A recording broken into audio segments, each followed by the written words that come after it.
अब मैंने कुछ टाइम पहले इस चैनल पे एक क्वेश्चन आंसर सीरीज स्टार्ट की थी जिनमें मैं आपके सवालों के जवाब देता था। अब काफी सारे बेन 10 फैंस के मन में काफी सारे सवाल रहते हैं जिन पर एक पूरी डेडिकेटेड वीडियो बनाना तो सही नहीं रहेगा, क्योंकि देखो वो सवाल तो काफी अच्छे हैं लेकिन उनके जवाब काफी ज्यादा छोटे छोटे होते हैं। इसीलिए उन सभी सवालों को एक ही वीडियो में कवर करना सही रहता है। और आपके भी मन में कोई भी सवाल हो नीचे कमेंट सेक्शन में बता देना। आज की वीडियो आपके ही सवालों के जवाब पर होने वाली है। मैंने एक कम्युनिटी पोस्ट किया था जहां पर काफी सारे बेन 10 फैंस ने काफी सारे सवाल पूछे थे, जिनमें से मैंने कुछ सेलेक्टिव क्वेश्चन लिए हैं और उनके आंसर मैं आज की इस वीडियो में देने वाला हूं। तो वीडियो को एंड तक देखना और चैनल को सब्सक्राइब करके बेल आइकन को ऑल पे सेलेक्ट कर देना और इस वीडियो को लाइक भी कर देना।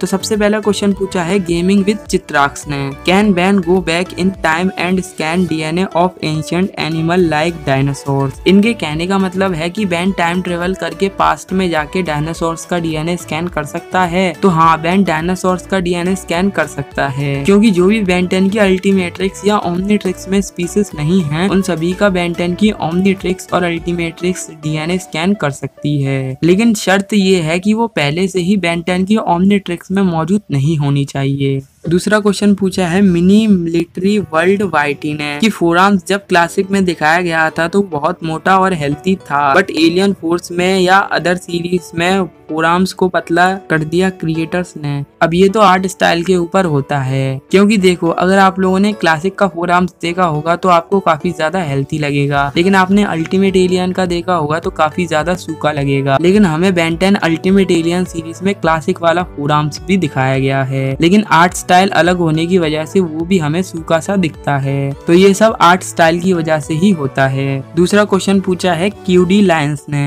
क्या ओमनीट्रिक्स में एलियन के अलावा किसी और का डीएनए स्टोर हो सकता है? ऑब्वियसली हो सकता है, क्योंकि बेन 10 की ओमनीट्रिक्स में वो सारे एलियंस स्पीसीज के डीएनए आ सकते हैं जो कि ओमनीट्रिक्स में पहले से मौजूद नहीं है। अब आप लोग कहोगे एनिमल्स का डीएनए कभी स्कैन करते हुए क्यों नहीं दिखी ओमनीट्रिक्स? अब देखो अगर आप लोगों ने देखा होगा तो ज्यादातर बेन 10 के एलियंस एनिमल से ही इंस्पायर होके बनाए जाते हैं, और अगर बेन 10 की ओमनीट्रिक्स में एनिमल्स के डीएनए आने लग गए तो कोई बेन 10 को देखना पसंद भी नहीं करेगा। क्या आयरन मैन एके टोनी स्टार्क ओमनीट्रिक्स बना सकता है? अब देखो आयरन मैन एक ह्यूमन है और ओमनीट्रिक्स की टेक्नोलॉजी जो है वो एक एलियन टेक्नोलॉजी है। अब देखो आयरन मैन हर तरह की टेक्नोलॉजी नहीं बना सकता, जैसे वकांडा में जो वाइब्रेनियम की टेक्नोलॉजी है उसे भी टोनी स्टार्क नहीं बना सकता। तो एलियन टेक बनाने के लिए टोनी स्टार्क को बहुत ज्यादा मेहनत तो लगेगी, लेकिन वो तब भी नहीं बना पाएगा। आयरन मैन सिर्फ वही काम कर सकता है जो कि एक बेसिक ह्यूमन कर सकता है। आयरन मैन ने अभी तक कॉमिक्स में भी जो भी एलियन टैग बनाया है वो एलियंस की मदद से ही बनाया है। दूसरा क्वेश्चन पूछा है इग्नोर गेमर ने। इन्होंने पूछा है कि अगर सॉन्गफायर की सारी बॉडी कट जाए उसी समय ओमनीट्रिक्स का टाइम आउट हो जाए तो क्या होगा?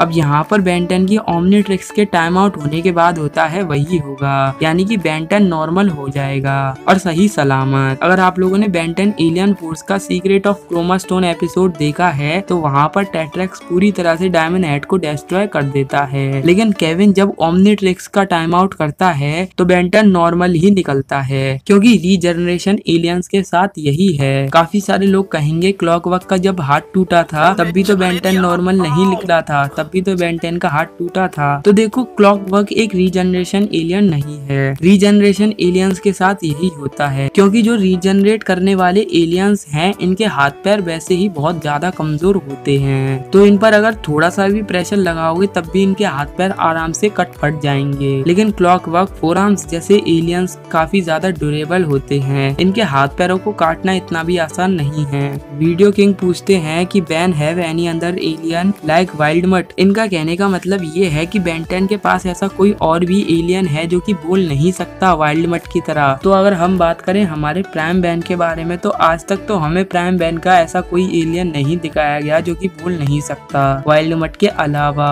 लेकिन अगर बात करें बेन 10,000 की तो बेन 10,000 के पास एक ऐसा एलियन है जो कि बोल नहीं सकता।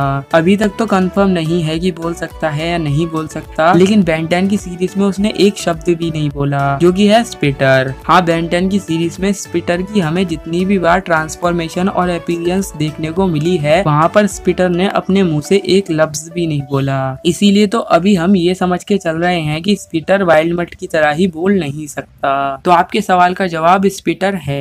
मंगला रॉट ने पूछा है गटरॉट ज़ॉम्बी एंटीट्यूड बना सकता है क्या? अब देखो वैसे नॉर्मल ज़ॉम्बीज के लिए तो वो एंटीट्यूड बना सकता है, लेकिन बेंजारो टाइप ज़ॉम्बीज के लिए एंटीट्यूड बना सकता है या नहीं ये हम नहीं कह सकते। लेकिन अगर वो बेंजारो के लिए एंटीट्यूड बना देता तो and then there were none episode में हमने नेगा बैन को भी गटरॉट में ट्रांसफॉर्म होते हुए देखा था, तो वो उसे भी तो नॉर्मल कर सकता था। तो इसीलिए शायद ज़ॉम्बी बैन के लिए वो एंटीट्यूड नहीं बना सकता, लेकिन जो बाकी के ज़ॉम्बी होते हैं जैसे जो नॉर्मल ज़ॉम्बी होते हैं उन सभी के लिए वो आराम से एंटीट्यूड बना सकता है। क्या अपग्रेड केविन को भी अपग्रेड कर सकता है? तो बेन 10 की सीरीज में हमें अपग्रेड सिर्फ टेक्नोलॉजी को अपग्रेड करते हुए दिखाया गया है, ना कि किसी मेटल को।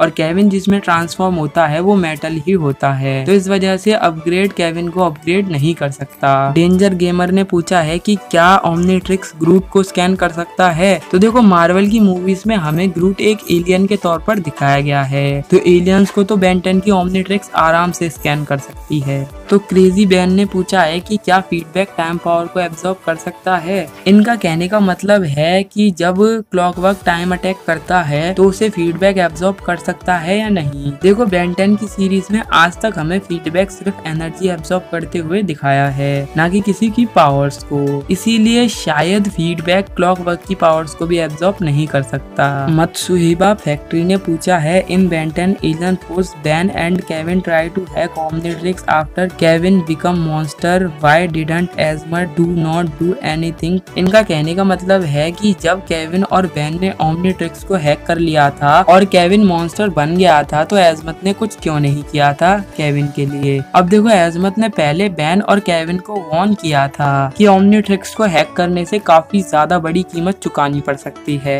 लेकिन केविन और बैन इस बात को नहीं माने, इसीलिए एजमत ने केविन की मदद नहीं की। और देखो अगर केविन एजमत की मदद मांगने जाता तो एजमत केविन को यही ताना मारते कि मैंने पहले समझाया था, तो एजमत की तो मदद नहीं ले सकता था Kevin. Mode gaming Telugu diamond ने पूछा है कि क्या ओमनीवर्स वाली ओमनीट्रिक्स में मास्टर कंट्रोल आ सकता है? तो हाँ, ओमनीवर्स वाली ओमनीट्रिक्स में भी मास्टर कंट्रोल का फीचर है, लेकिन बेन 10 की सीरीज में हमें कभी नहीं दिखाया गया। लेकिन बेन 10 ओमनीवर्स में बैन को कभी मास्टर कंट्रोल की जरूरत पड़ी ही नहीं, क्योंकि बेन 10 अपने एलियंस के साथ ही सिचुएशन को संभाल लेता था। तो आई होप आपके काफी सारे सवालों के जवाब आपको मिल गए होंगे। तो बस आज की इस वीडियो में इतना ही। अगर वीडियो पसंद आई हो तो वीडियो को लाइक कर देना, चैनल को सब्सक्राइब करके बेल आइकन को ऑल पे सेलेक्ट कर देना और अपने क्वेश्चंस भी नीचे कमेंट सेक्शन में पूछ लेना। अगली वीडियो में आपके भी क्वेश्चन में पिक कर लूंगा।